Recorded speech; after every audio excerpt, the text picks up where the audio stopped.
మీరు ఈరోజు ఒక నార్మల్ లెవెల్లో ఉన్నారనుకోండి, ఒక లెవెల్లో ఇమాజిన్ చేసుకోండి, దానికి స్లోగా కష్టపడుతుంటే, హ్యాబిట్స్ మారుతూ ఉంటే నీకు 100% you will achieve that good. The problem ఏంటంటే, ఫర్ ఎగ్జాంపుల్ ఏవైతే అవ్వాలనుకుంటున్నామో అది ఊహించుకోం మనం. డైరెక్ట్ వర్క్ పైనకి వెళ్తాం. Over a period of time ఏంటంటే మనం దాన్ని రిజల్ట్స్ ఇమీడియట్గా ఎక్స్పెక్ట్ చేస్తాం. రిజల్ట్స్ ఇమీడియట్గా ఉండవు. So over a period of time will leave hour goal.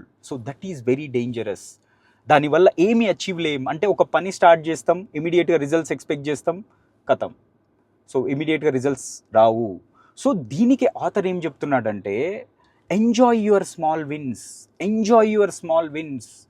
అప్పుడు కానీ మనం కన్సిస్టెన్సీని మెయింటైన్ చేయలేం. సో ఫ్రెండ్స్, ఏదైనా కావచ్చు మీ లైఫ్లో.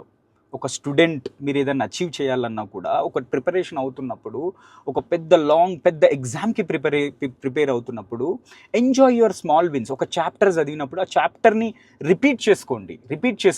ఒక feel like it is achieved. Otherwise you cannot maintain the consistency.